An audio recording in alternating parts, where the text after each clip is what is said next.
Everybody, just as you're starting to join, nice to see you here this afternoon. We'll just wait for a few more people to arrive. It's bang on 12 o'clock, so people are probably just getting connected and unmuted and everything else we have to do these days. So we'll just give it a minute for a couple of other people to arrive. Just looking at the list of who's on today. Great variety of people. Some people trained by us, some not. UK and overseas. Very nice to see.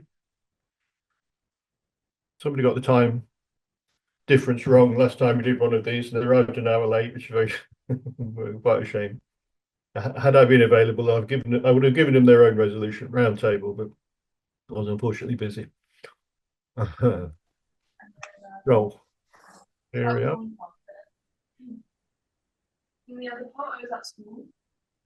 Okay. Just give it another second. I see there's quite a few on, but I got about 30 on so far. I'll give it until we've gone past 12:01. How about that? Okay. Right, I'll crack on. So thanks everybody for joining us today. Lovely to have you along. I'm hearing somebody there, Scott. So yeah, I'm Mike Talbot. I'm the founder of UK Mediation. Ela disse. Definitely hearing somebody here. Founder of UK Mediation. We started this 25 years ago with me on a career on the back of a career as a psychotherapist, and we've now got UK Mediation and working across the European Union. We've got EU Mediation as well, based in Ireland. What these resolution roundtables are about, if you've not been before, and a few of you have, which is great to see you've come back, given us another chance, is your opportunity, not mine, for you to talk about cases and to bring to the roundtable an experience you've had of trying to do mediation, perhaps something great that you've learned, perhaps something that went really well, perhaps something that didn't go quite so well. I always say that we get a lot of learning from the cases that don't quite proceed as we'd planned. So it'd be great to hear from you any anecdotes, snippets about cases and work, maybe something you brought along today that you want help with, maybe something you brought along today that you just want to sort of float past other mediators of different stages in their careers, I note from who's on today. Maybe something you want to ask me. Okay, I'll be doing this quite a long time. Most of what I do these days is case supervision, sort of clinical style supervision for people's mediation work. So I tend to consult on work that people do, plus I have my own caseload. So I've seen quite a few cases. I may have come across before a dilemma you're facing, or perhaps it's something completely novel. One of the great things about this field is that new things keep happening. Okay, so it's over to you. What we ask you to do is to please put your hand up to speak. And if you're not familiar, down on the bottom of your Zoom screen, there's a heart symbol and it says react. And in there, you'll find the raised hand thing. So if you raise your hand, either I will see it or Scott, my colleague who's online as well, will see it and we'll make sure that we come to you. There is a chat box over on the side there, and you're welcome to, if you're shy or can't get in, you're welcome to type something over there as well. And we sometimes get people just contributing that way. But otherwise, it'd be good to hear from you for real. And I like to see who I'm talking to. So if you are contributing, if you're putting your hand up, perhaps you can put your camera on as well, so I can see who I'm talking to. Makes it a lot easier. So over to you. What have you got this week? This month, because we're doing these sort of every couple of months, really. Something you'd like to bring to the table, to ask about, to share, to talk about, or something you've worked on in a case. So just while you're deciding whether you want to say this thing or not, I'll just also mention that we need to anonymize the casework, of course. So don't mention anything about the obviously not the names or where people work or live or anything like that, but also try not to say anything that would uniquely identify them. We don't want you saying, okay, well, they work at a famous chocolate company in Birmingham. We're trying to avoid that one. Okay, so we've got the first one to chip in is Sonia. Hiya, Sonia, how you doing? I'm good, thanks. Hello, everybody. Um, I had a mediation case, and I only qualified as a mediator for my organisation beginning of 2024. So it's only the second mediation I'd conducted between a manager and a subordinate. Subordinate had been off sick as a result of comments made by said manager. It wasn't heavy conflict. It was just, you've said this and it's made me feel like that. Or they felt like manager has been particularly direct in their delivery. They've been colleagues for over 20 years and within that time had a friendship. And I think those lines have blurred quite a little bit. So sometimes that manager feels they can speak maybe less professionally or more candidly to this person. Mm. And there's a little bit of animosity, as in they got the job that I went for, which is obviously not uncommon. We see that a lot. But I was struggling at resolution, really. Whilst we'd all sort of apologised and there'd been niceties around, I didn't mean to make you feel like that, or if it, moving forward, how would we improve this? It took a lot to unpick that, and I had to sort of stand back quite a lot to make sure I wasn't the fixer or giving the ideas, which is quite hard to do sometimes. But they sort of struggled to come up with how could this look better moving forward. And we sort of hit a bit of a stalemate. And I was just looking for some advice into how to sort of catalyst that again. And, I don't think it needed to look a lot different. I just think we just needed to acknowledge and move on. There wasn't really anything I could put in a formal agreement at the end. Does that Mm. make sense? Makes perfect sense, Sonia, and it's nicely described. I think we can get a bit obsessed with agreements. Mm-hmm. And I think it's very easy to think, okay, the mediation's not had a good outcome because we haven't got this fancy agreement. You don't need an agreement. Okay, big news for today. It's often sufficient that they've had an opportunity for dialogue. They've had a chance each to say what they need to say, each to talk about needs, each to talk with a balance of emotion and reason about how they recollect whatever incident it was, whether you said this, you did that, you looked at me funny, you carried out these actions which affected me. But all the parties need to do quite often is within the safe container that you set up as a mediator, this little sort of shell that you create around the whole situation for a half a day or a day or an hour even, they get to tell the other person the impact of the other's words and behaviors on them. And they get sufficient for me to say, when you did or said these things, I felt this way and I thought that way, and here's an account of the impact of what you did and said. The other person acknowledges it, they hear it. Apologies are fine. We don't have to have the sorry word in an apology. It's an Mm-hmm. acknowledgement of what I did. It's an assurance. It's an acknowledgement of what I did. It's a recognition of the impact it had on you, and it's an assurance that I'll do my best to avoid doing it again. Mm-hmm. And whether they say the word sorry or not, and I think it's another, you'd know this, Sonia, because you're trained, but there's another myth and legend around mediation. There's quite a few actually, but one of them is there has to be an apology. And that is, you have to say the S word. Uh, and you don't. It's just those three things, I think. Yeah, I did that thing. I can see how it's affected you. And here's my genuine assurance that I'll do my best to make sure it doesn't happen again.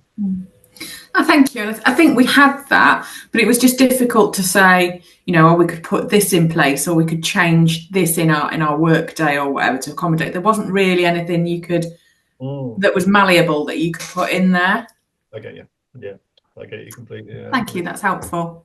I mean, and again, you clearly, Sonny, you get the non-directive, the need for the non-directiveness in mediation. You didn't want to be the fixer, which is brilliant. That's a very hard one to get, and I think some people get really stuck with that. Are you from an HR role? Yes, I'm in a talent acquisition role for a local authority Okay, so some of what you do does involve fixing, and all we the get time. rewarded for fixing. you know, Yes. particularly in large employers, I think, as a rather generalization, but within local authorities, NHS, universities, where there's a lot of people, things need fixed and need fixed quickly because the wheels turn rather slowly. So I get it. Indeed. So you get rewarded for fixing. And then you get into this mediation role where actually the opposite is true. where it's probably better that you don't fix. So I mean, it sounds like what you're doing is fine. And like I say, not to get too obsessed with a written agreement and what needs to go in it, but just give the last word to the participants and say, do you feel that you can walk out of here without us having written anything down in particular, having had your exchange today, feeling that you're in a better place with each other and you've got a better idea about how you can avoid this happening again? And by the sound of it, you'd get a yes, the same as you're nodding quite emphatically. I imagine they would probably say, yeah. We'll see you in 6 weeks, Mike. We'll see you in 6 weeks. Did you train with us, Sonia? Yes, I did. Okay, so the 6-week follow-up rang a bell, because that's something that we do. Not many places do that. Yeah, so the little email, just for others as well, little email 6 weeks afterwards to both the participants privately, just to say, how's it going? Have the resolutions worked? Has the mediation made a difference? If they do have an agreement, we can say, has the agreement held up? But there'll be some kind of a good faith expression between these two, I imagine, where they've said, okay, well, I get it. Yeah, I'll try and do this. And the other one says, yeah, I get it. I'll try and do that. And just to check whether that's worked, whether that's made a difference. But a good outcome in mediation is where the parties don't necessarily have this glorious framed agreement. It's where, just a more general point really, Sonia, but it's where they no longer have a poorly managed conflict. I'm choosing my words carefully, because a lot of colleagues in a lot of workplaces have quite a bit of conflict ongoing. And it's not a necessarily bad thing. It just needs to be well-managed conflict. So if they walk out of there with their conflict being better managed, with no further need to tug the sleeve of HR or talent acquisition or the mediation service, but they can handle it for themselves now, then that's a big tick. That's the outcome you're after. Absolutely. That will, I was going to say, that will do a little more than do if they're then not drawing in management resources or HR resources to manage their working relationship. They can do it for themselves. They've gained that sort of empowerment or autonomy as a result of the mediation. Then that's a really good outcome. Oh, fingers crossed. Thanks, Mike. Okay, you're very welcome. I like those ones. Yeah. Okay, let's see if somebody else. We've got Samaya. Hi, how you doing? Hi, Mike. How are you doing? I'm good, thank you. A case that has kind of been bubbling up recently for me, and it's kind of brought the question of kind of impartiality, I think, for me at the moment. So we have an individual who is maybe not well enough at this point in time. The mental health is not where they want to be to carry out mediation, but she's approached me several times to talk about mediation, what it means, quite specific questions around language that can be used, the format, the process, quite in-depth questions. I've had a couple of conversations with her, and I'm just wondering, is it appropriate at this point in time for me to be her mediator, given that, although we haven't talked about specifics at all with regards to what the mediations may be, it's more around process and what the day would look like. But I'm conscious I've had a couple of conversations with her at this point, and not the other person not been involved with the party at all. Is it still appropriate for me to be that person, to be her mediator, given I've had so much kind of contact with her prior to actually even meeting her and talking about the situation and the issue at hand? Where do you stand with the other parties, Samaya? What's your relationship with them? I don't know either party before this, so I've not had any involvement with either of them, other than a couple of conversations with just one of them to talk about kind of the process and what it means to be part of mediation. Because I'm the only person who's qualified within the company as a mediator, so there really isn't anybody else to ask these types of questions to. Okay, I'll give you a comparison. People ring up here a lot, all the time, every day, and say, I've got this dispute or a problem with my colleague, family member, neighbour, business partner, whatever it is. And inevitably, they'll want to tell us all about it. So what we say is, okay, because of our impartiality, if this progresses, and then there's a few things to do with GDPR about the other party coming back to us, we say we'll have a similar conversation with the other side. Okay.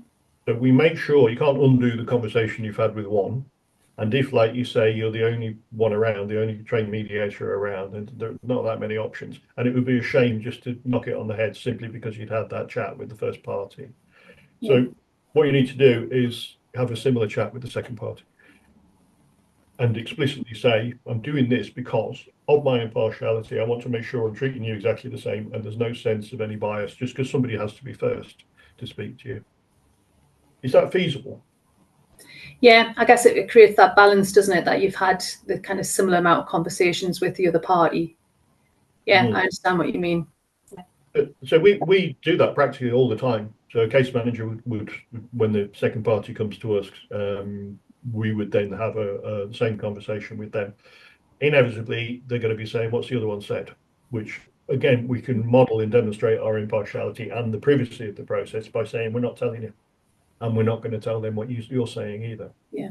We model that the two conversations are confidential. We can model our impartiality, show them our impartiality very conspicuously. I think that puts you in a very good place. If the mediation does get off the ground, Samaya, then you're in a really good place to say, okay, I've met you both for half an hour, chatted to you for half an hour.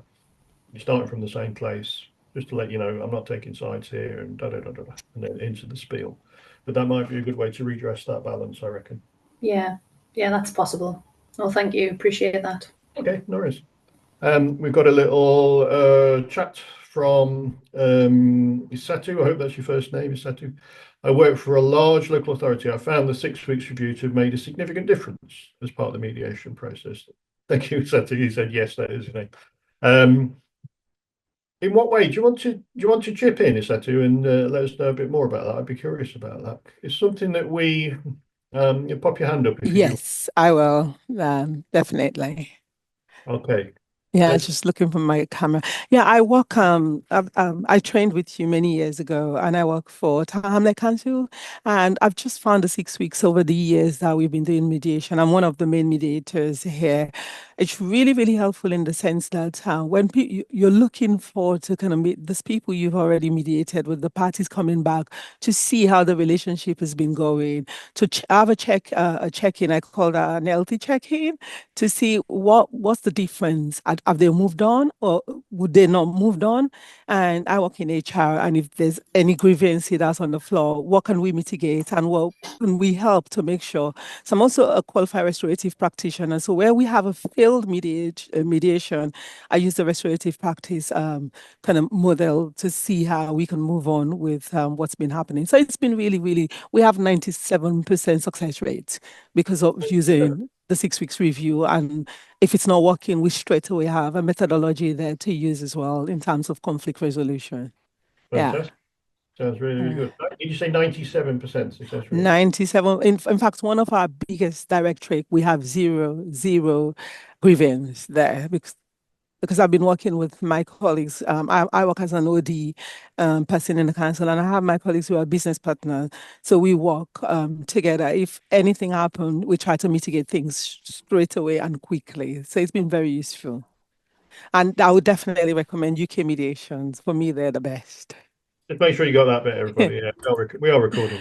Yeah, thank you so much. Yeah. Well, first of all, I'm really, really impressed. 97 success rate, and you have zero grievances in one of your one of their directorates. Yeah, so we have no grievances at all. Or we have some in others, but the ones that I look after the two biggest ones, adults and children. And in children, we actually don't have nothing at the moment. Right. Okay. Yeah. At the moment, hey, fingers crossed under the table. Yeah. Okay. Thank you so much. Okay.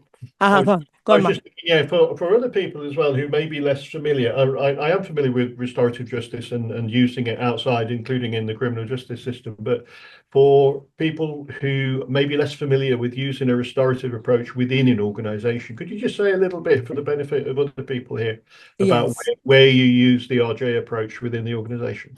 Well, we use it where people don't want to go through a mediation because we have some people that doesn't want to do a mediation at all. And as we know, it has sets of questions that you have asked during restoration. What are the challenges? And towards the end, what do you want out of this process? So we would use that, what we do tell them. So I work very closely with the children's social care because they're the one that trained us to be able to kind of become restorative practitioners, then what we do, we would put that out to say, we try to promote mediation, but where people don't want mediation, we would offer that restorative practice. And when we have a failed mediation as well, we straight away. And what I find out that worked with when we have a failed mediation, because language matter, and the restorative practice gives you the opportunity to use the type of language that will address the now. So we would not address what happened in the mediation.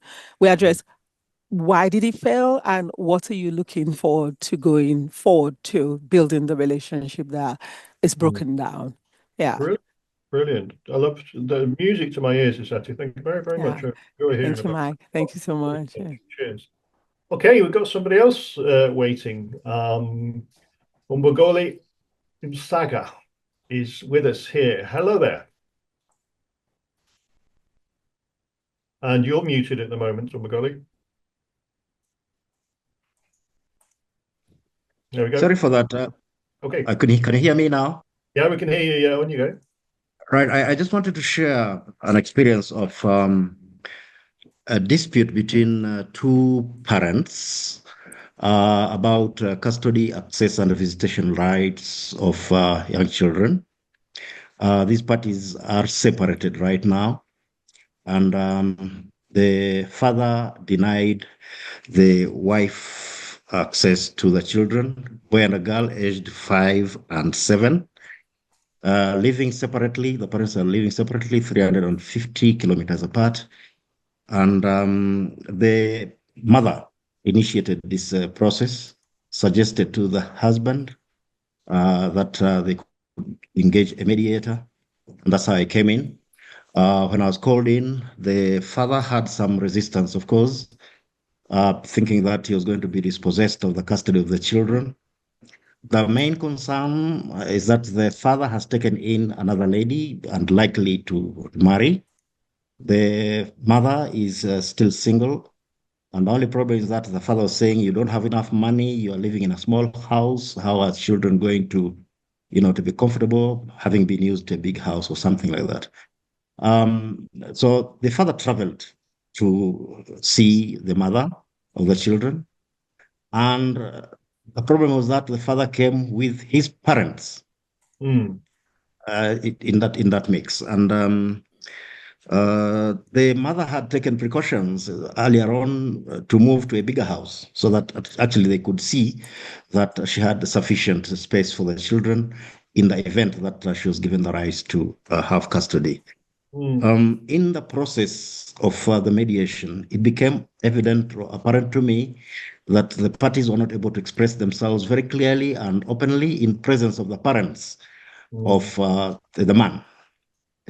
So I politely asked the parents to move out, which they did. I remained there, but at the same time, they became, they do not say much in my presence also. So I excused myself also. Yeah. And after about 45 minutes, they called both myself and the parents and said, we have agreed.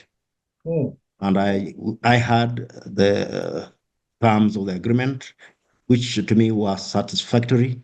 But my question is, I went ahead and drew the agreement. My question, Mike, is, was it right for the mediator to step out and leave the parents speak alone one another before, they called me back?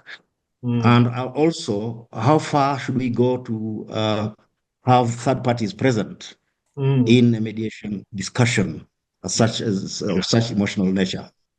Excellent. Okay, great questions. In terms of these kinds of mediations, where you are close to is family group conferencing. The method of family group conferencing. Are you familiar with that, Mbogoli? Yes. Yeah. Okay. So that's what you're very close to doing. And this is where the whole family gets involved, just again, for other people who may be less familiar. So aunties and uncles, grandparents, siblings, cousins get involved. Often where there is not so much a custody issue, but where it can be that, but where there's potential child protection issues and or the risk of a young person being made unintentionally homeless. So there might be problems in the family home, which mean the young person is choosing to leave or is about to be ejected. And the idea of the family group conference is to set up within the family network an arrangement by which that person is not sleeping rough or getting thrown out on the streets, basically. So they might sofa surf, they might stay with auntie for a week, go to uncle at the weekend, pop home for a shower, charge their phone, whatever it is, but you involve the whole family. And what we have in that process, is we have family time where the practitioner leaves the room and leaves the family to have their own discussion. But what the practitioner has to do is to get them to the right place so that they are ready to have that discussion. Which sounds like this is what you did. And then they manage with their own devices to talk it through themselves and come up with an arrangement which is satisfactory. And I'm guessing by your title, you're a judge, and you need to know you need to know that the order or agreement they come up with is permissible in the court.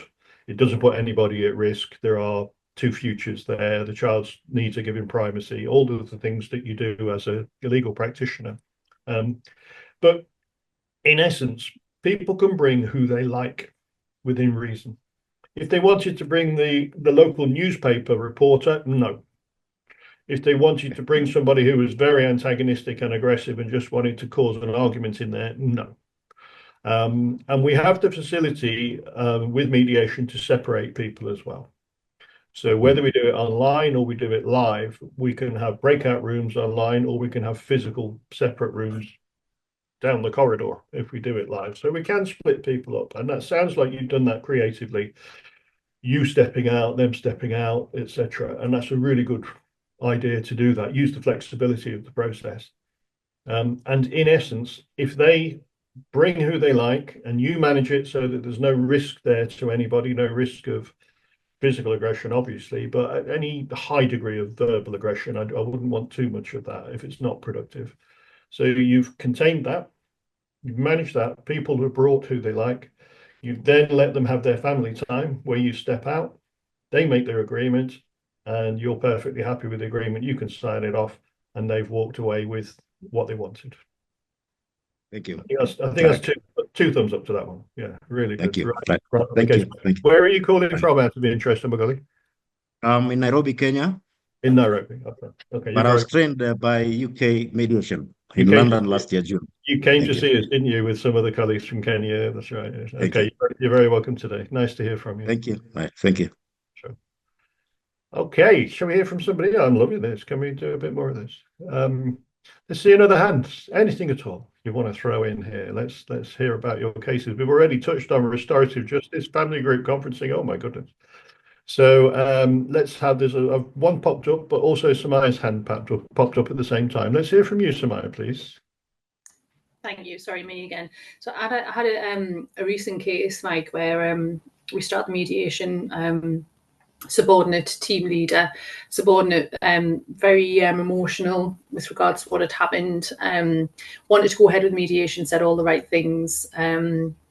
Wanted to go ahead with a resolution, was wary, as I think we find with a lot of people going into something like this, have never done before. So we started, and in like a lot of circumstances, the team leader wasn't aware or didn't know that the subordinate felt the way they did.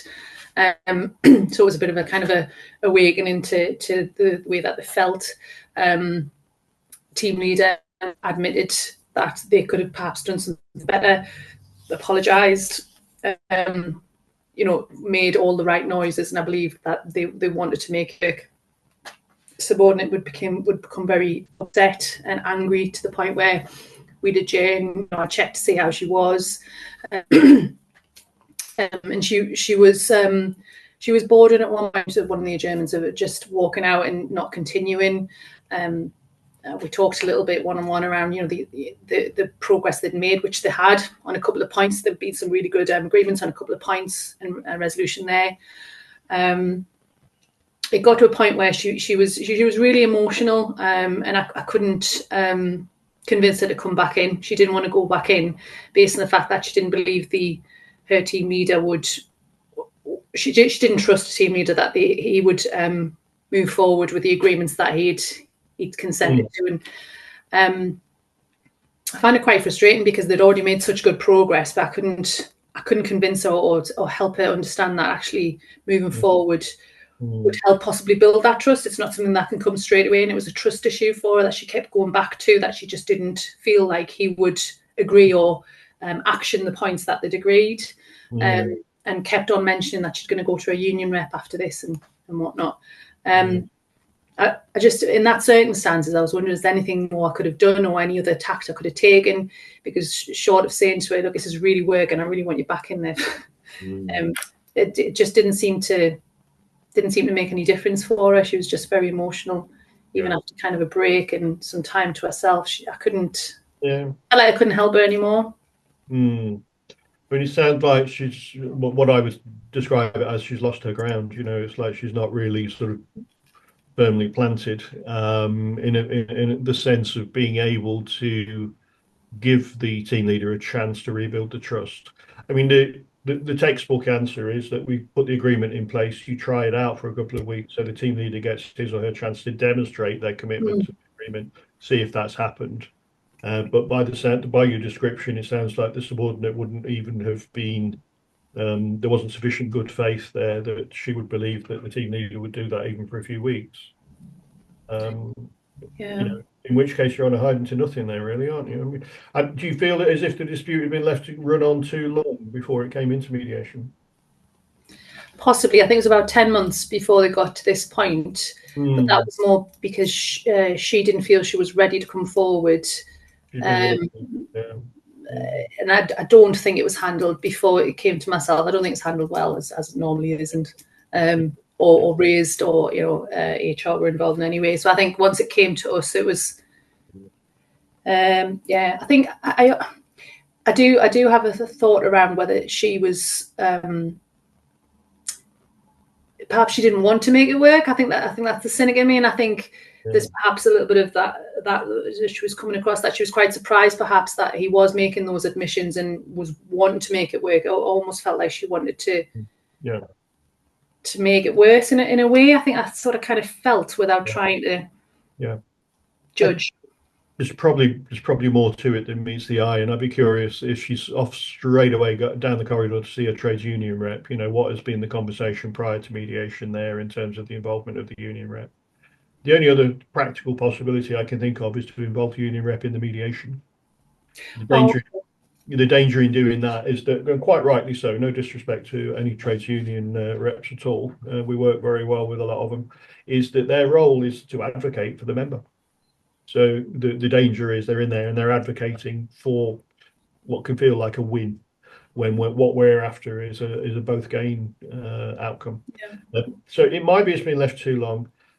It might be that it would be helpful to involve the trades union rep, perhaps to give the subordinate some reassurance, but you'd need to do quite a bit of briefing of them first and saying this is not about winning, it's about getting a pragmatic, future focused agreement on which you can both collaborate. It's not about one person coming out on top.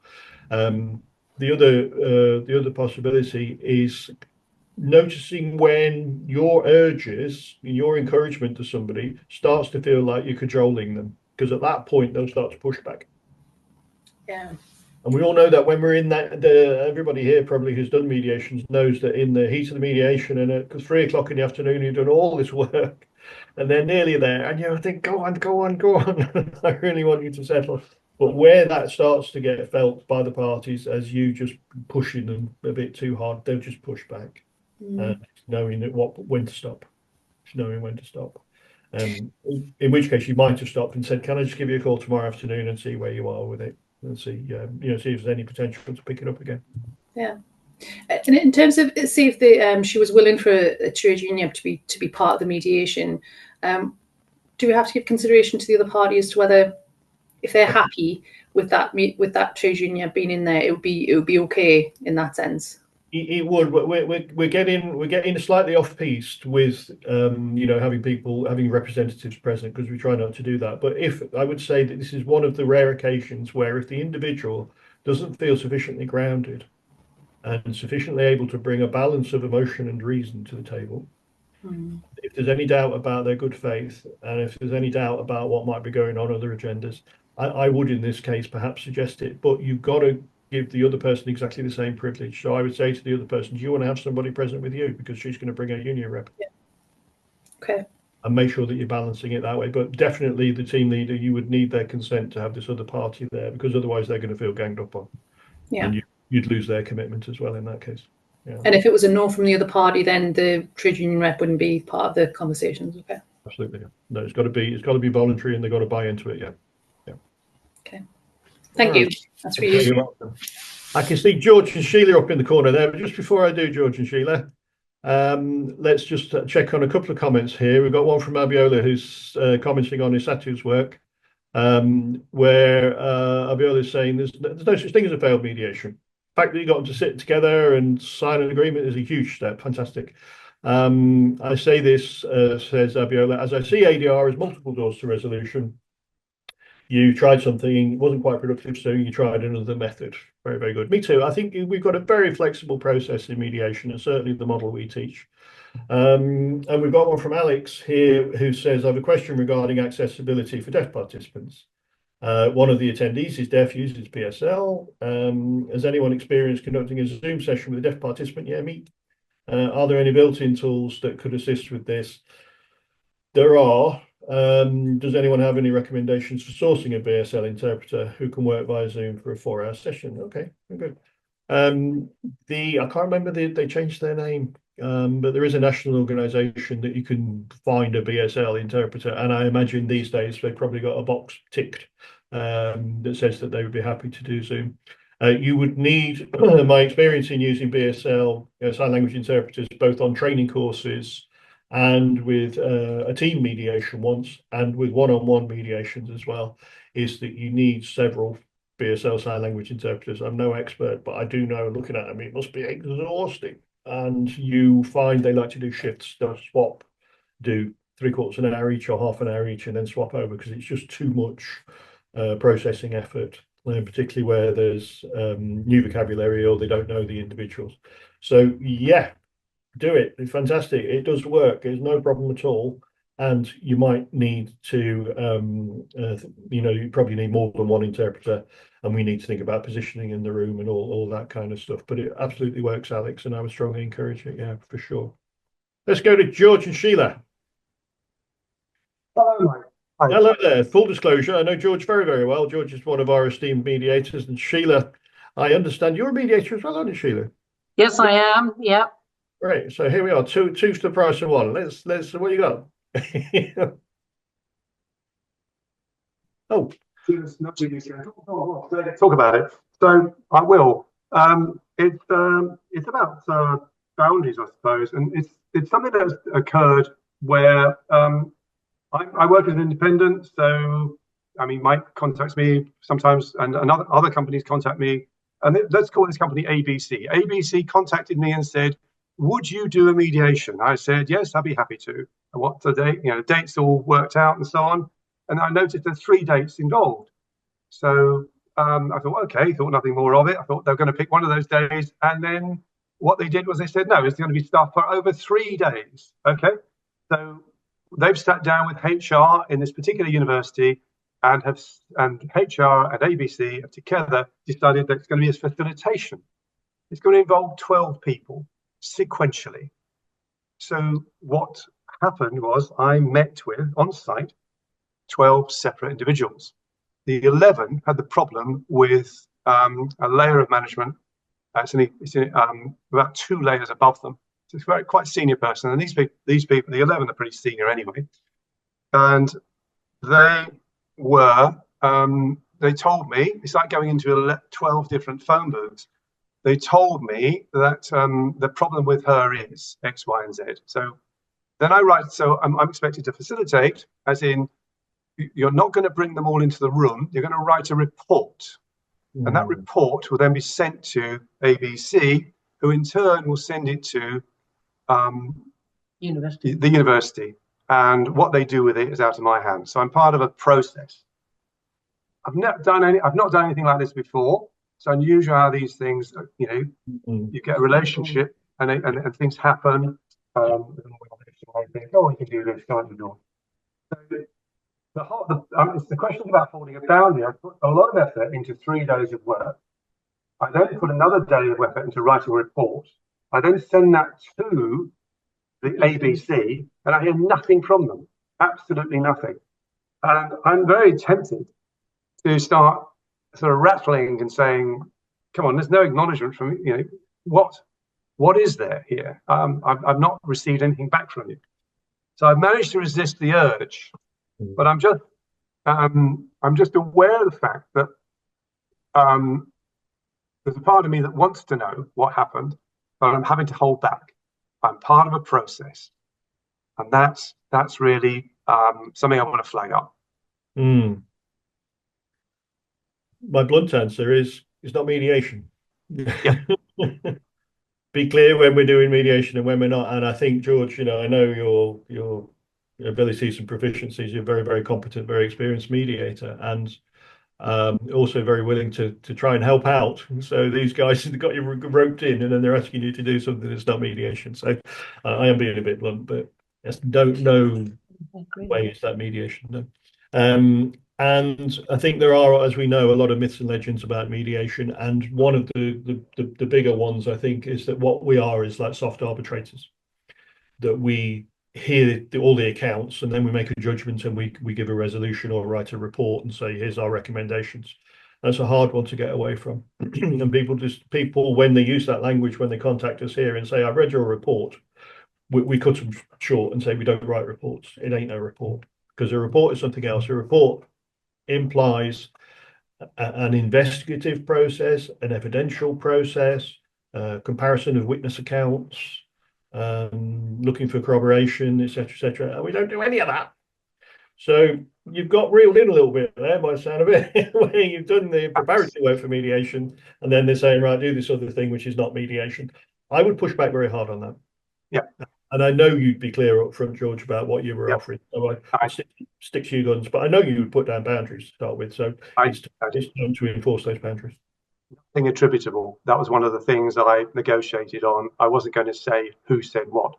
At the end of it, the 12th person I saw, that's the one they all have a problem with. Well, she's got to say something back to them, in effect. But I summarised what they were saying, non-attributable, but it is not mediation. And I suppose what I'm highlighting is you can get dragged into all sorts of processes if you are a mediator. And that's my point, really. But thank you for listening. Absolutely. Point well made, George. Thank you very much. It's a very unique role, mediation, just to sort of to speak out to everybody, really. It's an unusual, slightly weird role that we have as mediators, where we don't make a judgment. We're not doing an investigative process. We're not testing the credibility of what people say to us. And people tell us unlikely stories all the time. And you can meet two parties in a mediation and will give you a completely 180 degrees different story about what's gone on. Okay. That's part of their reality. There'll be a reason why they're doing that. And we can think beneath the surface and think, well, why do people need to do that? And you can even think, George, why does the organisation need to do what they're doing with you, where they do 3 days where they're pretending it's mediation and then they go, haha, it's not actually. Almost turning the card over and saying, here's what we really wanted you to do. So no, I'd find a way out of that, I think. We did have somebody just a while ago who wanted it was a business and there was something going on in the business, and I spoke at length with the referrer who was within the business, who wanted a lot of information about mediation, and they went all over our LinkedIn, they went all over my personal LinkedIn. He was coming back with stuff about mediation. Anyway, very long story short, we did it. And at the end of it, he was very unhappy. He said, well, what's this agreement? What have you written here? And we say, okay, well, as we explained, we don't write the agreement. It's their agreement. It's what they want. Well, how are they going to do this? And how are they going to do that in the agreement? As we say, we don't know. I mean, they can agree to paint their faces bright blue every morning. If that's their agreement and that brings their conflict to an end, it's not our business. Also, he's saying, well, couldn't you see that this person was in the right and this one was in the wrong? How has that escaped you? And again, I said, we did explain up front that we're impartial. We don't make a judgment about rights and wrongs. But the fellow was insistent. He said, well, it's obvious that this one's in the right and this one's in the wrong. So even though we go to great lengths to explain to people that we're impartial and it's future focused and we don't write the agreements and it's an empowering process that lets the parties come up with the solution, I don't know what happens. People either don't hear it or don't want to hear it, because in the end they expect us to do something else. But yeah, we stick to our guns, George. And mediation, we're very, very clear what it is and what the boundaries are. and sometimes it's just about enforcing them quite robustly. Thank you. Okay, well, you know what? If nobody else has, I really enjoyed that. But we'll have a closer from Jasmine. I'm just checking for any further comments over here in the chat. No, we're okay. So, Jasmine, I am. Hi, thank you. I didn't do my training with you. I did my training with somebody else. Not my first choice would have been to be with you, but I couldn't make the week-long training in person. Okay. And I've only recently trained, so I'm not actually a practicing mediator at the moment. But that model, sorry about background noise, my parrot is making a lot of noise. The model in the training that I did recommended co-mediation if the parties didn't have a lawyer present. And I'm hearing you talking, and a couple of the examples that have come up, talking about having other parties in the room with you. Is co-mediation something that you recommend if parties don't have representation, or is that just the model of the training that I did? I don't mind you saying where you trained, Jasmine, because I know how people teach. Oh, Society of Mediators. Okay, that's more civil mediation. So you're talking there more about financial contractual disputes where you do have a legal representative present. It gets confusing if you look at that relative to what we're talking about today, which is more the interpersonal model of mediation. So with the interpersonal model, it's not about a financial or contractual dispute, it's about the relationship between the two parties. And our boundary is that we have people attend on their own and speak for themselves. Now, there are very, very rare exceptions, of which one has sort of come up today, where you might, because somebody has additional needs, because there's a need for a BSL sign language interpreter, for example, or somebody is of such a distressed emotional state that they're not able to contribute fully. And there might be those very rare exceptions, they are rare, where you have somebody there just as a supporter of the individual. They're not there to advise, and they're not there in a legal capacity. So with interpersonal mediation, you attend on your own and speak for yourself. Now, the co-mediation thing is where you just have two mediators working together in a pair, and they stick together the whole time. It's good for beginning mediators where you work together in a co-mediating pair, and some people just do it as a matter of policy. One of the universities that we work with trained them years ago, 2007, I think it was, and they always work in pairs.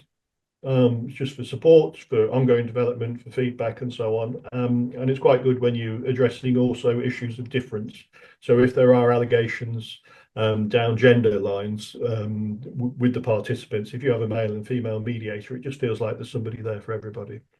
So that's with interpersonal disputes. With commercial disputes, which is more consistent with what you've done in training, there might be all sorts of people there. In terms of experts, advisors. And when we do commercial disputes, we would always recommend that people have, at least at the end of the phone or Zoom, their legal advisor available on the day, even if they're not able to attend in the room. So there's a few different things getting slightly mixed in together there. There's the difference between commercial mediation, your training, and interpersonal mediation, which is mostly our stuff and what we're mostly talking about today. And then there's the thing, what we mean by co-mediation. It's just two mediators working as a pair. Great, thank you. That's really helpful. Now I'm aware of the distinction in the different forms of mediation and the different orientations of it. I was just curious to know how that mapped onto what your training offers. All right. Thank you. Okay. Okay, that's great. Yeah, just generally speaking, interpersonal disputes, attend on your own and speak for yourself. It can get a bit what's the word? It just can get a little bit adversarial if you have representatives there trying to advocate for their party, because they're trying to get a win, and that's how it is. Okay, I think we'll stop there because it's nearly 10 to 1 on this slightly grey Friday afternoon in Derbyshire. It's the last one before Christmas break. So I hope everybody has the kind of break that you would wish yourself. And if you're going away, and fly safely, stay safe.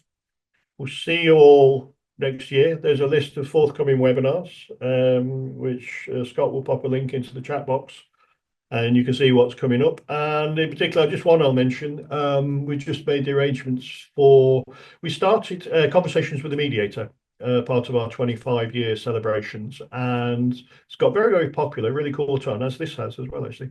But we're starting to have various mediators come forward. George was on it, one of the first ones we did. We've got Michael Lang from the US coming on for conversations with the mediator, and a few other people in the pipeline for people who are sort of preeminent in the field to come on and talk about their experiences from a much sort of wider field of experience as well. So we're going beyond these shores. We're going into different areas with people with different specialisms to sort of broaden the scope of the conversations with the mediator. And if you have a look at the schedule for February, we've got Michael Lang coming along, and there will be others as well. So that's us for today. That's us for this year. All right. So thanks very much for your participation and questions today. It's made it really enjoyable. Thanks ever so much. Have a great time, and we'll see you in 2025. Okay. Bye for now.